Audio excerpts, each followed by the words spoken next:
Chers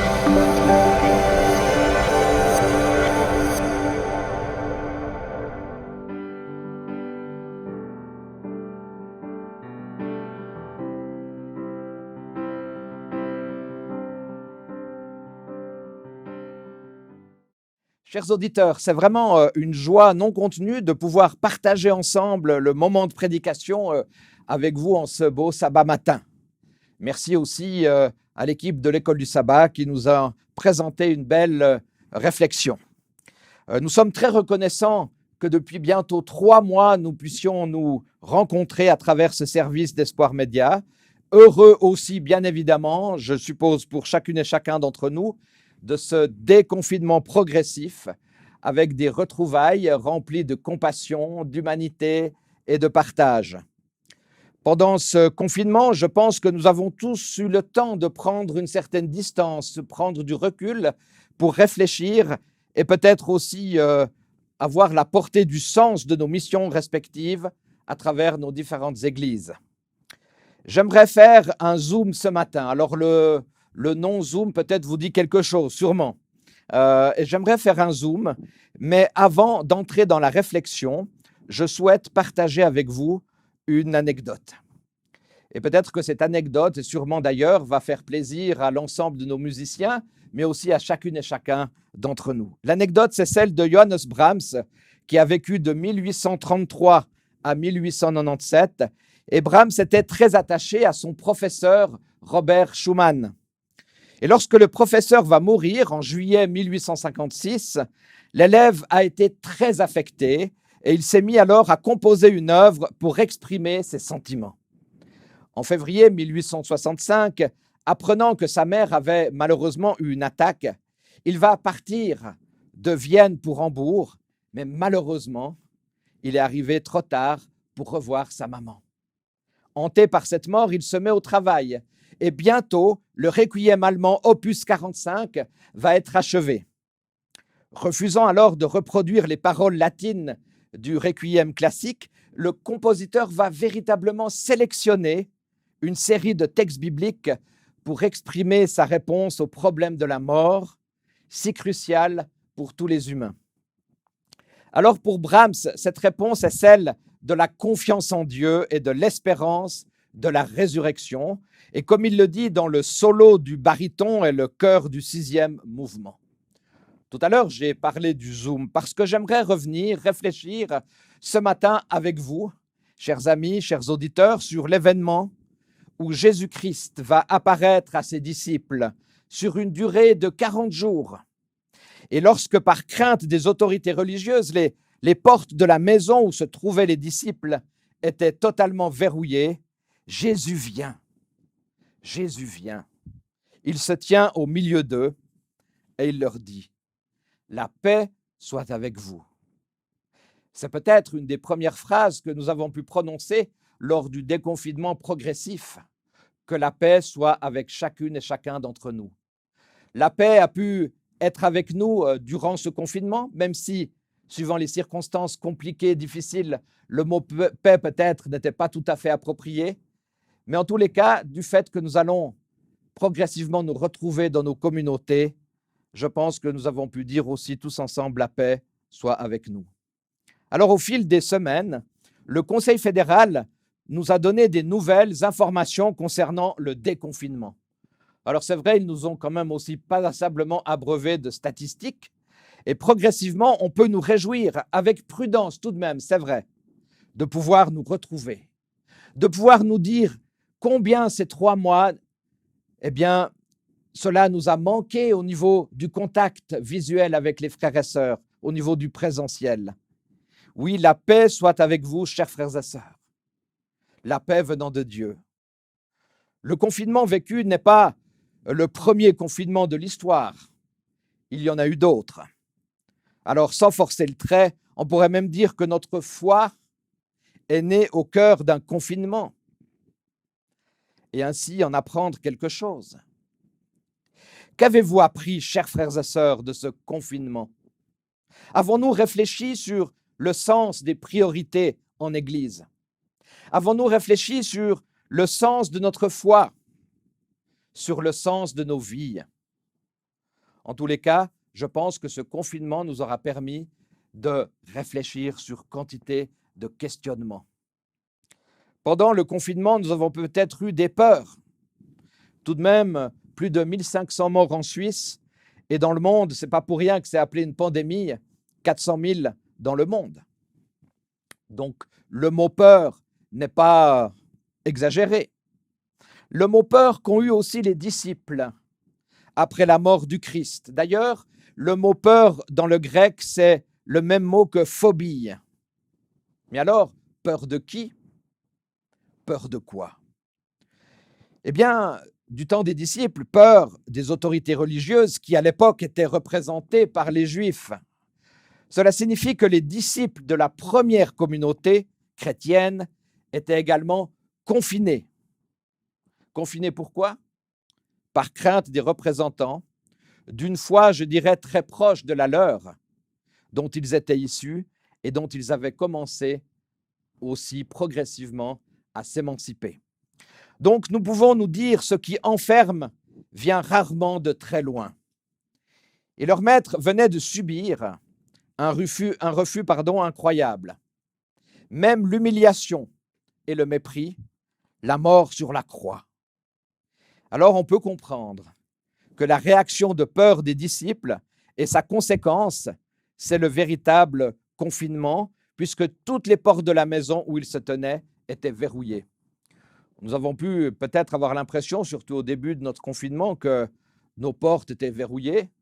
On se demandait même si on pouvait au moins aller se balader au bord du lac. On se demandait même si on pouvait au moins sortir de chez nous. Il y a certaines régions où les personnes pouvaient juste faire un petit tour dans leur pâté de maison. Quantité de réflexion sur la liberté, sur l'enfermement, sur la réalisation aussi de certaines frustrations. Alors, j'aimerais me poser une question, chers auditeurs, chers frères et sœurs, ce matin. Alors, démarche de protection, repli sur soi. J'entendais un prédicateur dire qu'il prêchait dans une église en France et de dire, voilà, nous avons vécu des tas de choses pendant ce confinement. Il y a eu des initiatives, il y a eu de la créativité, il y a eu peut-être le temps de réfléchir pour réinventer l'église. Mais que va-t-il se passer après le déconfinement progressif? Que va-t-il se passer? Est-ce qu'on va retomber dans nos anciennes habitudes, même si quelques anciennes habitudes sont sûrement positives? Mais est-ce qu'on va faire exactement les mêmes choses qu'avant? Est-ce qu'on va vouloir reprendre le même courant, le même train-train qu'avant? Ou est-ce que ce confinement nous aura permis de réfléchir sur différents moyens, différentes formes aussi de culte? Alors, comme je le disais tout à l'heure, démarche de protection, repli sur soi, à l'instar du tombeau vide qui provoque, qui interroge le confinement des disciples, qui nous sert à nous interroger concernant nos enfermements, nos protections que nous choisissons, quelquefois peut-être à juste titre. Mais ce qui est formidable, c'est que dans la Bible, les disciples, ils ont suivi Jésus, dont le nom signifie Dieu sauve. Ils ont suivi l'appel à la vie. Alors vous allez me dire, bien évidemment, des personnes n'ont pas eu cette même chance. Il y a eu des personnes qui ont vécu des expériences douloureuses. Il y a même eu passablement de décès. Mais dans la souffrance, un philosophe français disait que Dieu, Jésus, ne va pas expliquer la souffrance. Même la mort, cela reste un mystère. Par contre, il y a une chose qu'on sait, c'est que dans la souffrance et dans les épreuves, Jésus, Dieu nous accompagne. Alors c'est vrai que cette vie n'a pas toujours été de tout repos et toujours facile. Alors, aujourd'hui, avec la réouverture progressive de l'Église, sommes-nous prêts? Avons-nous réfléchi pendant ces 12 semaines? Comment est-ce que nous allons nous retrouver? Allons-nous réfléchir? Avons-nous pris conscience de la motivation, de l'enthousiasme de nous retrouver? Ou alors, nous nous disons peut-être que c'était pas si mal d'être derrière notre écran et de pouvoir continuer à être derrière notre écran. Aucune critique sur Espoir Média, bien au contraire. Espoir Média est venu au moment opportun, je crois, ça a été inspiré. Mais des réflexions d'équilibre entre les nouvelles technologies et le rassemblement. Alors, avec cette réouverture, Sommes-nous prêts à nouveau à nous rassembler, à nouveau sous le regard de Dieu? Avons-nous toujours des grandes peurs? Serions-nous plus confortables, comme je l'ai dit tout à l'heure, devant nos écrans, ou alors peut-être trouverons-nous un mix entre les écrans et l'église présentielle? Qu'est-ce qui fait qu'un élan de vie, souvent risqué, soit si vite rattrapé par le besoin d'en faire un acquis? Alors vous allez me dire, oui, c'est confortable d'avoir des acquis. C'est confortable d'avoir un certain nombre de traditions. C'est confortable de peut-être répéter les mêmes actions. Au moins, peut-être, on sait où on va. Mais est-ce que c'est cela qui nous permet de nous développer? Est-ce que c'est cela qui nous permet de progresser? Est-ce que c'est cela qui nous permet de mieux comprendre la société dans laquelle nous sommes? Ce qui est rassurant, c'est qu'au milieu du confinement des disciples, Jésus vient et il s'approche. On pourrait se demander comment était Jésus à ce moment-là. Et on remarque que dans l'enfermement dans lequel se trouvaient les disciples, ils n'étaient plus à même d'en ouvrir les portes, alors même qu'ils en détenaient les clés, en tout cas matériellement. Est-ce que nous avons envie d'ouvrir la porte de nos cœurs? Est-ce que nous avons envie dans nos communautés de réouvrir cette porte de l'amour, de la compassion, du non-jugement, de l'humilité? J'espère que nous aurons d'ici la fin du mois de juin, si l'épidémie se tasse vraiment, envie véritablement d'ouvrir les portes de l'Église pour y entrer et nous retrouver, toujours avec des moyens de précaution, bien évidemment. Alors moi, j'ai un peu un rêve, c'est que nous arrêtions de nous sacrifier à la peur et à l'autoprotection. Le repli sur soi, car cela peut devenir très enfermant et surtout pourrait nous empêcher de trouver une sortie. Eh bien, je me rappelle un jour qu'avec mes filles, j'étais dans un grand parking souterrain et malheureusement, je ne trouvais plus la voiture. Et je commençais un petit peu à être nerveux et c'était assez difficile comme sentiment. Pas de sortie. Et la sortie a été trouvée, mais avec difficulté. À un moment donné, les disciples ne sont même plus en mesure d'envisager un appel à l'aide. Ils sont au bout d'un processus, un peu comme au fond d'un tombeau. Et fait fabuleux, c'est à cet endroit qu'il est indiqué que Jésus vient. L'inconcevable, vient de l'extérieur et de façon surprenante. En plus, le mot est paix, shalom. Vous vous rappelez, tout à l'heure, on a rappelé lorsque Jésus s'est présenté aux disciples, il leur a dit que la paix soit avec vous. Alors, en ce jour merveilleux du sabbat, ce 7e jour, au cœur de tous les enfermements, ceux liés à l'échec, l'abandon, l'indifférence, la paix résonne à cet endroit précis. Et Jésus est sorti du confinement. Il est sorti de son tombeau pour apporter la paix. J'espère de tout cœur, chers frères et sœurs, chers amis, que nous allons en faire de même autour de nous. Sortir de nos 4 murs pour annoncer la paix du Christ. D'ailleurs, vous savez que le terme ecclésia signifie, pour dire l'Église, signifie sortir, hors de. Oui, c'est important de pouvoir aller au contact de la population. C'est important d'aller au contact des uns et des autres. De dire peut-être aux personnes qui nous entourent paix avec les autres, paix avec soi, paix en Dieu. Et cette paix, elle est donnée, elle est au sein de la première communauté rassemblée. Notre société aujourd'hui, eh bien, ne sera peut-être plus comme avant au niveau sociétal, au niveau économique, au niveau identitaire. Quantité de réflexion, quantité de remise en question. Mais rien ne nous empêche d'apporter la paix autour de nous. Jésus répète 2 fois le mot paix. Alors on pourrait se dire pourquoi 2 fois? Elle sera même redite une 3e fois lorsque Thomas est admis au cœur de cette communauté. Et là, Thomas représente peut-être le droit de ne pas avancer au même rythme que les autres, de n'avoir pas les mêmes besoins, en somme, le droit de rester très humain et aussi le droit de douter. Est-ce que ça nous fait peur, le mot doute? Est-ce que Jésus n'a pas douté aussi? Est-ce qu'il n'a pas dit sur la croix, « Seigneur ou mon Dieu, pourquoi m'as-tu abandonné ?» Jésus lui-même a eu des doutes, mais c'est un mot qu'on n'aime pas trop utiliser. Combien de fois j'ai entendu des personnes me dire « je n'ai que des certitudes ». Eh bien, ce n'est pas mon cas. Je m'en excuse. C'est humain. Ce qui frappe l'esprit, c'est qu'après être venu, après avoir apporté la paix, et sans qu'il ne soit rien demandé, Jésus prend l'initiative de montrer ses mains et son côté. Cela se trouve dans l'évangile de Jean, chapitre 19, verset 34. Jésus ose montrer ses plaies. Jésus ose montrer ses souffrances. Alors une simple question aujourd'hui. Osons-nous nous montrer vulnérables? Osons-nous faire l'éloge de la souffrance, de la faiblesse? Osons-nous nous montrer vulnérables dans nos vies de tous les jours? Osons-nous nous montrer vulnérables dans nos épreuves, dans nos tristesses? Avons-nous peur de pleurer? Voulons-nous toujours paraître forts, solides comme un roc? Avons-nous peur de pleurer lorsque la vie nous accable?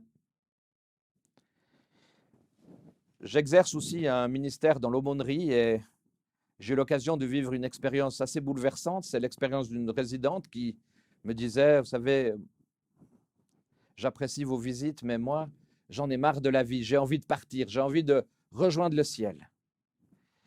Alors, je lui posais une simple question, une question qu'on a l'habitude aussi de poser aux résidents, de savoir, mais alors, dans votre contexte, est-ce qu'il n'y aurait pas encore peut-être une dernière chose que vous aimeriez réaliser sur cette terre?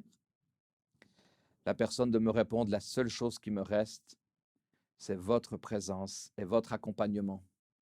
La seule chose qui me reste, c'est de pouvoir me sentir encore soutenu sur cette terre. Oui, c'est très fort, très puissant. Et l'apôtre Paul, plus tard, a bien dit, c'est quand on se sent le plus faible qu'on est le plus fort. Mais quelquefois, dans notre société, on doit toujours paraître. Eh oui, on doit toujours paraître alors que le sens profond, c'est aussi être. On peut faire des tas de choses, on peut paraître bien, on peut paraître beau, mais être. Nous aimer pour ce que nous sommes, plus pour ce que nous faisons. Ce qui est quand même beau, c'est que les disciples étaient joyeux de retrouver le Christ. Alors, sommes-nous joyeux de retrouver la communauté ouverte? Même si au départ, on est un peu moins nombreux, sommes-nous joyeux? Je l'espère de tout cœur. J'espère que nous serons tous joyeux de retrouver notre Église. Nous l'avons peut-être déjà retrouvée, nos frères et sœurs, nos amis. 3 mois, c'est long quand même, c'était surréaliste. Mais alors, pourquoi les disciples étaient joyeux? On pourrait se dire, mais pour finir, à la joie de quoi? À la joie d'avoir vu les blessures du Christ. Eux-mêmes avaient contribué aux blessures du Christ. C'est à quelque part moi-même qui ai envoyé le Christ à la croix. Et je reste convaincu qu'une des plus grandes blessures du Christ, c'est quand nous pratiquons le jugement, la critique facile, la médisance. Ah oui, toi, alors, tu as cette pensée, mais tu sais, il faut faire attention parce que, alors, vers les derniers temps, tu vas être jugé. Oui, mais vous savez, moi, je dois déjà beaucoup batailler avec moi-même. Est-ce que je dois encore batailler avec le salut de l'autre? Les non-jugements, la critique facile, la médisance, ça, c'est l'ennemi du bien. Alors, ce qui est aussi vrai et réaliste, c'est qu'on peut être dans la joie sans que nécessairement tous les problèmes soient réglés, que toutes les blessures soient cicatrisées. Et d'ailleurs, le bonheur dans la Bible signifie en chemin. Donc, vous voyez, on peut être en chemin, puis aussi tomber, se relever. L'Évangile précise aussi que Jésus souffla sur eux, sur les disciples. Vous aimez bien qu'on vous souffle dessus? Quelquefois, ma femme me dit, tu respires un peu fort et ça me fatigue un peu. Voilà.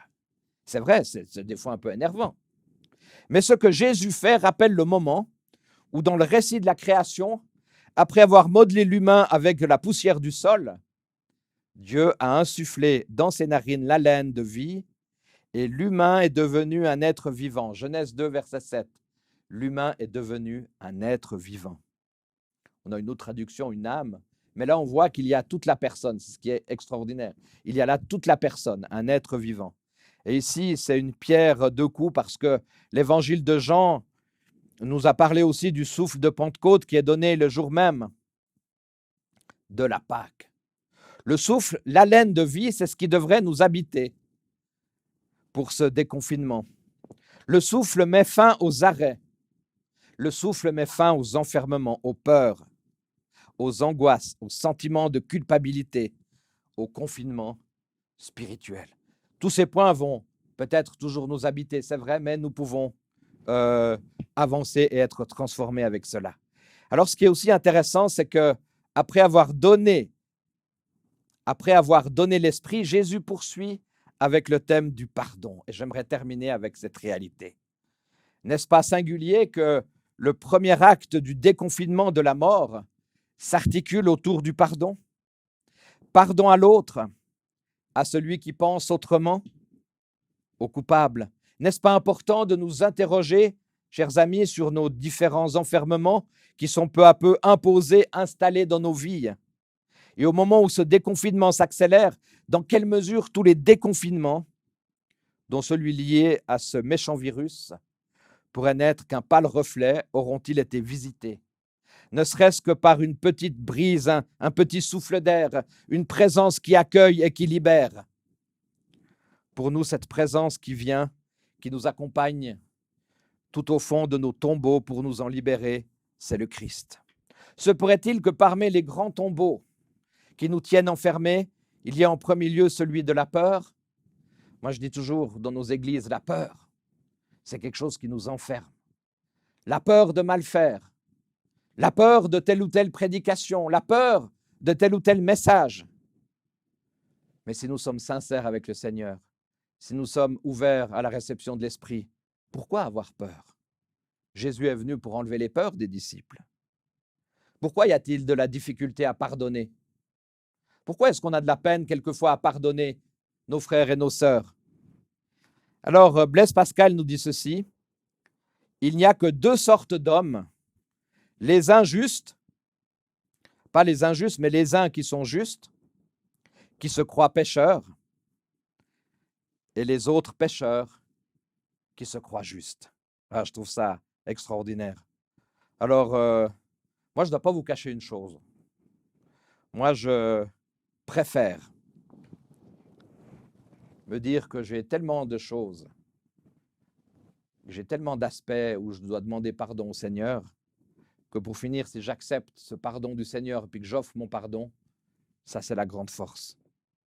Et je préfère me croire pécheur en me disant que j'ai des tas de choses encore où le Seigneur va faire en sorte que je puisse m'améliorer, puis que je puisse me transformer, que de penser que, ouais, rappelez-vous, hein, je rends gloire à Dieu de ne pas être comme les autres, bien évidemment. Ah oui, c'est saint. Eh bien, on en a des fois, quelquefois, à nos côtés, malheureusement. Et pour terminer, nous sommes en mesure d'entendre et de croire que nous sommes promis à la joie, même à une joie parfaite, selon Jean 14, verset 11. Jésus est bien vivant, notre Église est bien vivante, grâce aux nouvelles technologies, Internet, Espoir Média, etc., mais bien vivante dans le vécu au sein de nos églises. Venons, réinventons l'Église. Elle a commencé à être réinventée, enfin peut-être pas commencé, mais en tout cas, le processus a été bien engagé aussi pendant cette période. Réinventons l'Église, réfléchissons qui on a en face de nous. Nous sommes dans une société où, pour finir, une personne, quand on va lui donner des doctrines, il va nous dire « Ok, ta doctrine, elle est bien, mais qu'est-ce que ça m'apporte aujourd'hui ?» Si c'est juste pour me dire que ça va m'apporter quand de toute façon, j'y arriverai pas, qu'est-ce que ça m'apporte aujourd'hui, ce que tu es en train de me dire? Le confinement nous a permis d'y réfléchir, mais maintenant, continuons dans tous les élans de créativité vécus ces derniers mois. Ne retombons pas dans une certaine routine peut-être du passé. Notre Église, c'est un mouvement, ce n'est pas un musée.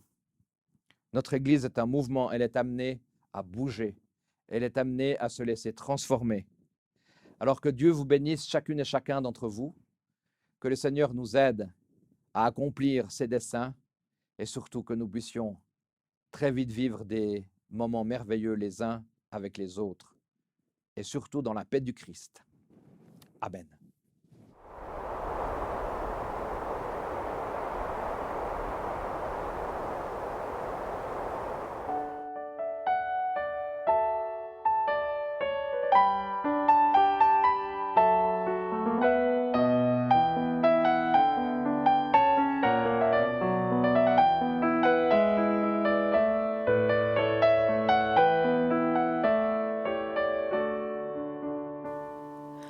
Tout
cherchent le Seigneur ne manqueront de rien. En lui ouvrant grand leur cœur, ils seront comblés de bien. Tournez les yeux vers le Seigneur et rayonnez de joie. Chantez son nom de tout votre cœur. Il est votre sauveur. C'est lui votre Seigneur.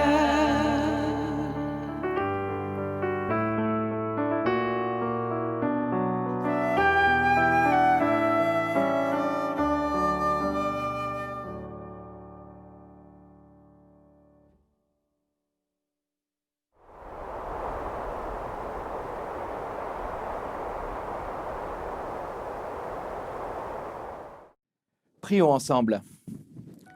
Mon Dieu, j'aimerais te remercier de toutes les grâces que tu nous donnes jour après jour. J'aimerais te remercier parce que tu viens à nous. Tu nous as dit à travers ce passage de la parole que tu souhaites nous apporter la paix. Et tu nous apportes la paix tous les jours. La paix et la sérénité. La paix et la sérénité aussi dans les moments difficiles, dans les moments d'épreuve. De savoir que dans les moments compliqués, tu es avec nous. Oui, Seigneur, que chaque jour, nous puissions avoir cette conviction que tu ne nous abandonnes pas. Seigneur, moi j'aimerais te remettre d'une manière toute particulière tous les membres de nos différentes communautés. J'aimerais te demander que toutes les églises de nos communautés soient unies, non pas dans l'uniformité, mais dans la diversité. Que nous puissions nous respecter les uns les autres, que nous puissions nous aimer les uns les autres.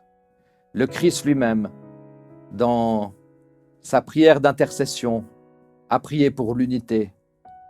Et c'est pour cela que pour respecter le vœu et surtout les fondements du Christ dans nos vies, nous voulons aussi prier les uns pour les autres pour l'unité de ton Église. Parce que dans l'Église, nous avons peut-être des dons différents, des orientations différentes, des parcours de vie et de foi qui sont différents. Mais nous voulons nous aimer et nous respecter. Nous ne voulons pas nous juger, Seigneur. Parce que tout cela peut être aussi le frein à ton retour. Seigneur, j'aimerais te remettre encore toute l'équipe d'Espoir Média. Tu vois qu'ils font un travail merveilleux depuis toutes ces semaines et souvent sans compter leurs heures. J'aimerais te remercier aussi pour ce projet d'Espoir Média, cette réalisation aussi. Et j'aimerais te remettre aussi les responsables de notre fédération et tous les membres de nos communautés et que nous puissions vraiment, encore une fois, nous préparer pour ton retour. Oui, la paix est avec nous. Tu nous l'as promis. Amen.